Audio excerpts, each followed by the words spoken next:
ত্রয়োদশ জাতীয় সংসদ নির্বাচনে আওয়ামী লীগের ভোট খুব গুরুত্বপূর্ণ ভূমিকা পালন করবে। প্রথমত প্রশ্ন যে আওয়ামী লীগ এই ভোটে অংশগ্রহণ করতে পারেনি। সেক্ষেত্রে দলে যারা নেতৃবৃন্দ রয়েছেন তাদের হুকুম মতো আওয়ামী লীগের যারা লোকজন রয়েছে তারা ভোট কেন্দ্রে যাবে কি যাবে না, এটা নিয়ে প্রশ্ন। প্রথমত হলো যে এখন নির্বাচনের যে আবহ বা আমেজ চলছে, তাতে করে আওয়ামী লীগের হাতে গোনা কট্টরপন্থী দুই একজন লোক ছাড়া প্রায় সবাই ভোট কেন্দ্রে যাবে, নিশ্চিন্তে যাবে, ধরে রাখেন।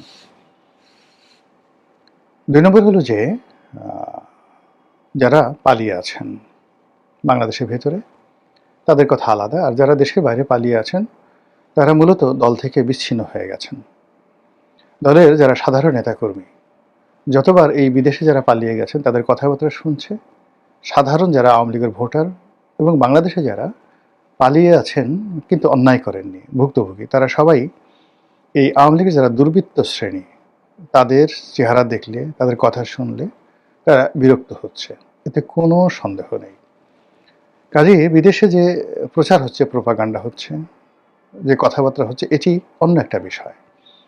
এখানে যদি কনস্পিরেসি থিওরি কাজ করে, এখানে যদি সেই ভারতের মতো একটি রাষ্ট্র আওয়ামী লীগকে বাংলাদেশের ক্ষমতায় পুনর্বাসিত করার জন্য শক্তি প্রয়োগ করে, সেটা আলাদা বিষয়। কিন্তু রাজনৈতিকভাবে এই মুহূর্তে আওয়ামী লীগের যারা নেতাকর্মী তাদের মন এবং মননে, চিন্তা এবং চেতনায় যারা তাদেরকে ছেড়ে চলে গেছে, যারা তাদেরকে পুঁজি করে অর্থ এবং বিত্তের পাহাড় গড়ে তুলেছে এবং বিদেশে বসে তারা হুমকি ধামকি দিচ্ছে, এই সমস্ত মানুষকে আওয়ামী লীগের যারা নেতাকর্মী রয়েছে তারা ঘৃণা করেন, এতে কোনো সন্দেহ নেই। কেবলমাত্র শেখ হাসিনা, সজীব ওয়াজেদ জয়, এরকম এই দুজন সম্পর্কে বা পুতুল সম্পর্কে দলীয় আনুগত্য, প্রেম, শ্রদ্ধা, ভালোবাসার কারণে মানুষজন এখন আশা করে যে তিনি আসুন, সম্মানের সঙ্গে আসুন, এবং সকল কাজকর্মের জন্য সবাই মনে করে যে শেখ হাসিনাকে সবাই ব্যবহার করার চেষ্টা করেছে। এখন আপনি বোঝার চেষ্টা করুন, এই সময়টিতে আমরা শেখ হাসিনার গত ১৭ মাসে কোনো ফিজিক্যাল অ্যাপিয়ারেন্স আমরা দেখছি না। আমরা তার অডিও ক্লিপে তার বক্তব্য শুনছি এবং সেই বক্তব্য শুনেই আমরা ধারণা করছি। কিন্তু এর বাইরে আওয়ামী লীগের যারা লোকজন রয়েছেন, নেতা রয়েছেন, তাদের কারোর মধ্যেই কোনো কথাবার্তার ধারাবাহিকতা নেই।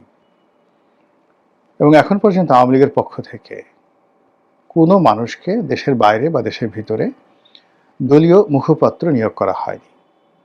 আচ্ছা, ধরুন বাংলাদেশে কাউকে নিয়োগ করা যাচ্ছে না, এর কারণ হলো ধরুন কাউকে নিয়োগ করা হলো, সঙ্গে সঙ্গে তাকে তুলে নিয়ে যাবে, জেলে নিয়ে যাবে, সেই কারণে হয়তো কাউকে বাংলাদেশে দেওয়া হচ্ছে না। আর বাংলাদেশে এই মুহূর্তে আওয়ামী লীগের পক্ষে দাঁড়াবে, কথা বলবে, অন্তত আওয়ামী লীগ করে এরকম কোনো মহাবীর, মহাপুরুষ এই বাংলায় নেই। No one. যত কথাই হোক না কেন, আপনি গিয়ে দেখেন সবগুলো এখন কচুরি পানার নিচে এখন টুপ করে ডুবে আছে। এটি বাস্তবতা। সময় নেবে, আওয়ামী লীগকে যদি জেগে উঠতে হয় আরও অনেক সময় নিতে হবে। আর অন্যদিকে দেশের বাইরে বসে যারা কথাবার্তা বলছেন তারা বিচ্ছিন্নভাবে কথা বলছেন। এই কখনো নানক সাহেব কথা বলছেন, কখনো বাহাউদ্দিন নাসিম সাহেব কথা বলছেন, কখনো সজীব ওয়াজেদ জয় সাহেব কথা বলছেন। তারপর এই বিভিন্ন ওয়েব মিটিংয়ে দেখা গেল যে মোহাম্মদ আরাফাত সাহেব কথা বলছেন, সমর রেজাউল করিম সাহেব কথা বলছেন, ডক্টর আব্দুল মোমেন সাহেব কথা বলছেন। কিন্তু এটা মনে হলো যে কোনো আয়োজিত নয়, যে যার অবস্থান থেকে আওয়ামী লীগকে হাইলাইট করার জন্য, আওয়ামী লীগের পক্ষ অবলম্বন করার জন্য এবং তারা যে আছে এটাকে প্রমাণ করার জন্য তারা প্রাণান্ত চেষ্টা চালিয়ে যাচ্ছে। এর বাইরে মানে দলীয় নির্দেশে শৃঙ্খলাবদ্ধভাবে কোনো একটি কাজ হচ্ছে, অন্ততপক্ষে এটা আমরা এখান থেকে দেখছি না।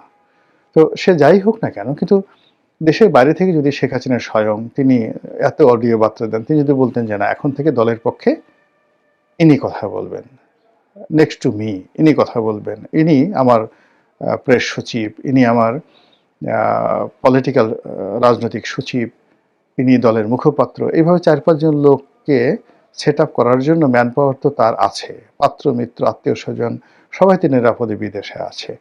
তো এই কাজগুলো আওয়ামী লীগ করছে না, বরং যে কাজগুলো করছে বিভিন্ন শ্রেণীর, আমি নাম বলবো না, নেতাকর্মী আছে, তারা আওয়ামী লীগের পক্ষে শেখ হাসিনাকে বিক্রি করার চেষ্টা করছে। আজকে আপার সাথে কথা হয়েছে, তোমার ভবিষ্যৎ ভালো, ভবিষ্যতে আওয়ামী লীগ ফিরে আসলে তোমাকে এই পদ পদবি দেওয়া হবে। লন্ডনে যখন শেখ হাসিনা মানে তারেক রহমান সাহেব ছিলেন, তাকে কেন্দ্র করে ঠিক ২০০০ সেই ১৪, ১৫, ১৬, ১৭, ১৮ থেকে একেবারে ২৪ পর্যন্ত একটা বিরাট সিন্ডিকেট এই বাংলাদেশে কমিটি বাণিজ্য করেছে এবং তারেক রহমান সাহেবের দোহাই দিয়ে মানে এই বিএনপির বিপদের মধ্যেও অনেকে হাজার হাজার কোটি টাকা লুটপাট করেছে। এমনও ঘটনা ঘটেছে, একটা জেলার পদ পদবীর জন্য কোটি টাকার লেনদেন হয়েছে বলে অভিযোগ আছে। ঠিক সেম কাজটা আরও মানে যাকে বলা হয় ক্ষতিকরভাবে, আরও ধ্বংসাত্মকভাবে এখন আওয়ামী লীগের এক শ্রেণীর লোকজন করছে। এমনিতেই আওয়ামী লীগের মধ্যে যে শ্রেণীটা মানে পালিয়ে গেছে, প্রায় সবাই শত কোটি, হাজার কোটি টাকা লুটপাট করে দেশের বাইরে পাচার করে সহায় সম্পত্তি কিনে তারা পালিয়ে গেছে। তো এদের মধ্যে একটি গ্রুপ আছে যারা ঠিক তাদের ব্যাংক অ্যাকাউন্ট ফ্রিজ হয়ে আছে ভারতে, কিন্তু টাকা আছে ধরুন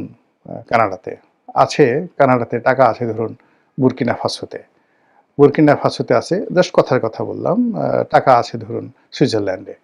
তো এভাবে তারা আসলে মুভ করতে পারছে না। তো সেক্ষেত্রে অনেকগুলো আওয়ামী লীগের মধ্যে যারা বিদেশে থাকে, কেউ হয়তো লয়ার আছে, কেউ হয়তো ডাক্তার আছে, কেউ হয়তো ওখানে কমিউনিটি লিডার আছে, তারা অত পরিচিত না, কিন্তু এই আওয়ামী লীগের নেতাকর্মীদের এই বিপদের সময়টিতে তাদেরকে চুষে খাওয়ার জন্য এক ধরনের এরকম দালাল ফড়িয়ে তৈরি হয়েছে, যারা বলছে ঠিক আছে তোমার ব্যাংক অ্যাকাউন্টে ঠিক করে দিচ্ছি, বাংলাদেশে তোমার প্রপার্টিটা বিক্রি করে দিচ্ছি, আমার এই চ্যানেল আছে, অমুক অমুক লোক আমার ক্লাসমেট, অমুক অমুক লোক আমার পরিচিত, তারা এই ধান্দাবাজি করছে। অনেকে শেখ হাসিনার সঙ্গে আমার এইমাত্র কথা হলো, এই কথা বলে সে বিরাট একটা ভিডিও ফুটেজ দিয়ে ফেললো এবং কয়েকজন গ্রুপ এর মধ্যে ওই এক হারফিক মজুমদার আছে, কোনোদিন আওয়ামী লীগ করেনি, কখনো না, বরং বিভিন্ন গুপ্ত সংগঠনের সাথে তার যে সংযোগ ছিল এটা সবাই জানে। এখন সে আওয়ামী লীগের বড় ত্রাণকর্তা হয়ে গেছে। সে আজ কলকাতাতে আসবে, পরশুদিন দিল্লিতে যাবে, তার একদিন সুইজারল্যান্ডে যাবে, যাওয়ার পরে সে আজ তার শেখ হাসিনার সাথে কথা হয়েছে, কাল জয়ের সঙ্গে কথা হয়েছে, তিনি যে সমস্ত কাজকর্ম করছেন শেখ হাসিনার ডাইরেক্ট নির্দেশে কাজ করছেন, জয়ের ডাইরেক্ট নির্দেশে কাজ করছেন। আর এই কথা বলে আওয়ামী লীগের লোকজন বা যে কোনো লোকই বিপদে পড়লে বিএনপির সময় দেখেছি মানে তারা মানসিকভাবে দুর্বল থাকে, ভীষণ রকম দুর্বল থাকে। যেহেতু একটা সময় অনেক দিন তো শেখ হাসিনার কাছাকাছি ছিলাম, তো দেখেছি যে কিভাবে মানে শেখ হাসিনার রুম থেকে বের হওয়ার সঙ্গে সঙ্গে আমার পিছনে ১০ জন লোক হয়তো দৌড় দিল। তো এইভাবে যদি আমি মার্কেটিং করতে চাই, ব্র্যান্ডিং করতে চাই, তাহলে শেখ হাসিনাকে বিক্রি করা সহজ এবং বাংলাদেশে অনেক লোক, হাজার হাজার মানুষ যারা জীবনে শেখ হাসিনার সামনে যায়নি, তারাও কিন্তু শেখ হাসিনাকে বিক্রি করেছে। তো এরকম একটা গ্রুপ তৈরি হয়ে গেছে কিন্তু দেশের বাইরে। তো এরা যত কথাই বলুক না কেন, এদের কথায় বাংলাদেশে আওয়ামী লীগের নেতাকর্মীরা কোনো অবস্থাতেই মুভমেন্ট করবে না।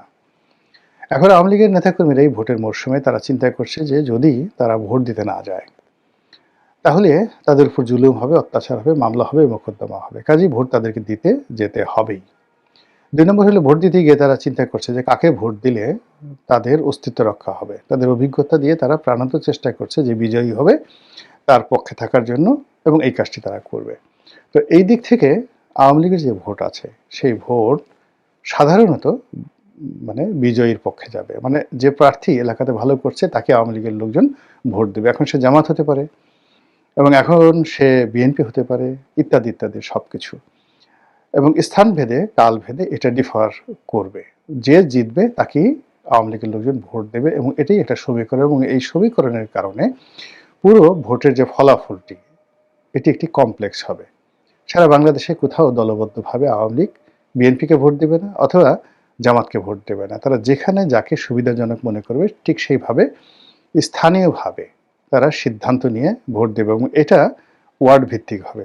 যেমন দেখা গেল একটা ওয়ার্ডে যারা ভোট দিবেন দাঁড়িপাল্লাতে, অন্য একটা ইউনিয়নে গিয়ে হয়তো দেখা গেল যে সেখানে আওয়ামী লীগের যারা লোকজন রয়েছেন তারা হয়তো ভোট দিবেন ধানের শীষে। এইভাবে একটা জটিল পরিস্থিতি কিন্তু তৈরি হয়ে যাবে। এখন সবাই বলতে পারেন যে নৌকা নেই, নৌকা নো ভোট, এটা আসলে প্রচারণা বা আত্মতৃপ্তি পাওয়ার মতো এবং এটা ভোটের মাঠে প্র্যাকটিক্যালি কোনো ফলাফল বয়ে আনবে না। কেন আনবে না? এর কারণ হলো যে ধরুন আওয়ামী লীগের শীর্ষ নেতৃত্ব তারা কি প্রাণান্ত চেষ্টা করেনি যে ২০২৪ সনে 18 সনে সর্বোচ্চ সংখ্যক ভোটারদেরকে ভোট কেন্দ্রে আনার জন্য। তারা টাকা খরচ করেছে, শক্তি প্রয়োগ করেছে, আবেদন করেছে, নিবেদন করেছে, হুমকি দিয়েছে, ধামকি দিয়েছে, কোনো কাজ হয়নি। ভোট কেন্দ্রে আসেনি। 24 নির্বাচনে 5 থেকে 6% লোক ভোট কেন্দ্রে এসেছিল।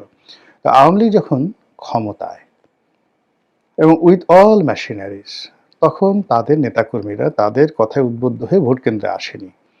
আর এখন সম্পূর্ণ একটা বিরূপ পরিস্থিতিতে, যেখানে মানে একটা যাকে বলা হয় বিএনপির বা জামাতের একটা ওয়ার্ড পর্যায়ের নেতার সঙ্গে আওয়ামী লীগের অনেক এমপি প্রার্থী রীতিমতো অনুনয় বিনয় করছে, আশ্রয় প্রশ্রয়ের জন্য তাদের পিছে ঘুর করছে।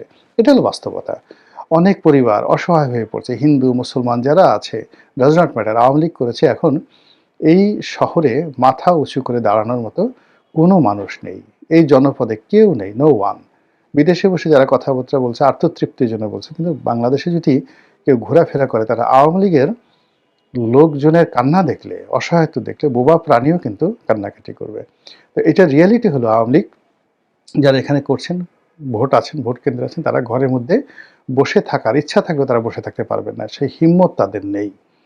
এবং আওয়ামী লীগ জামানাতে যেটা হয়েছে, বিএনপির লোকদেরকে ধরে নিয়ে যাওয়া হয়েছে, তাদেরকে ভোট দিতে বলা হয়েছে এবং তাদেরকে টেবিলের উপর রেখে নৌকাতে ভোট দিতে বাধ্য করা হয়েছে। তো সেই কাজটি কেন এখন হবে না?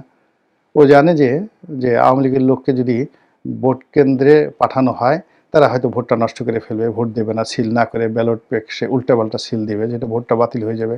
এটা তো তারা জানে, এটা সোজা জিনিস। কাজে এই ধরনের ভোট তারা আগেই বলবে যে আমার সামনে সিল পিটাও, আমার সামনে সিল পিটাও যদি বাঁচতে চাও। তো এরকম একটা সমীকরণ যদি চলে বা চলবেই, যেখানে যদি কথাটা বলার দরকার নেই, সেক্ষেত্রে দিল্লি থেকে, কলকাতা থেকে নেতারা যাই বলুন না কেন, ভোটাররা ভোট কেন্দ্রে যেতে বাধ্য। তবে ওই যে তারা ভোট দেওয়ার ক্ষেত্রে ওয়ার্ড ভিত্তিক ঐক্য বজায় রাখবে।